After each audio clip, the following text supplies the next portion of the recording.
വിമർശനങ്ങളൊക്കെ കേൾക്കാറുണ്ടോ? ഇഷ്ടം പോലെ. ആണല്ലേ? എന്താണ് റീസൺ ആയിട്ട് കേട്ടിട്ടുള്ള വിമർശനം? അല്ല, എന്തെടുത്താലും വിമർശനം തന്നെ. ഈവൻ മറ്റേ ഈ പെട്ടെന്ന് എൻ്റെ തലയിലോട്ട് വരുന്നത് പോപ്പുലേഷൻ കൺട്രോളിനെ കുറിച്ച് എന്തോ സംസാരിച്ചപ്പോൾ ഞങ്ങളുടെ വീട്ടുകാരുടെ, എൻ്റെ സിസ്റ്റേഴ്സിന്റെ അമ്മയുടെ ഒക്കെ ഫോട്ടോ വെച്ചിട്ടൊക്കെ ആക്ഷേപിക്കുന്നതും വിമർശനമൊന്നും അല്ല, അത് വൃത്തികേടാണ്.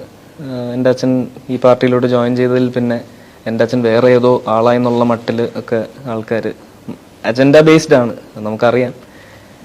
എന്നാലും അത് വലിയ സുഖമില്ല. ഞാനത് വേറെ എവിടെയോ പറഞ്ഞിട്ടുണ്ട്. എൻ്റെ അച്ഛൻ കുറച്ച് അഴിമതിയൊക്കെ, ഇപ്പോഴത്തെ ആൾക്കാരെ പോലെ അഴിമതിയൊക്കെ കാണിച്ചിട്ട് എനിക്കൊരു ഹെലികോപ്റ്ററൊക്കെ മേടിച്ച് തരുന്ന അച്ഛനായിരുന്നെങ്കിൽ ഞാൻ ഈ വിമർശനമൊക്കെ പോകില്ലെന്നും പറഞ്ഞിട്ട് ഞാൻ വിടുമായിരുന്നു. പക്ഷേ എൻ്റെ അച്ഛൻ അതൊന്നും ചെയ്യുന്നില്ല. ഇൻഫാക്ട് വീട്ടിൽ നിന്നുള്ളതും കൂടി എടുത്ത് വെളിയിലോട്ട് കൊടുക്കുക. അങ്ങനത്തെ ഒരാളെ ഒന്നും പറയുന്നത്, ഇനി എന്തെങ്കിലും ചെറിയൊരു തെറ്റ് ചെയ്താൽ പോലും പറയുന്നത് എനിക്ക് ഇഷ്ടമല്ല. കാരണം ഒരുപാട് പ്ലസ് ഉണ്ട് പുള്ളിക്ക്. അപ്പം -1 എവിടുന്നോ ചെകഞ്ഞ് കുഴിച്ചെടുത്തിട്ട് പറയുന്നത്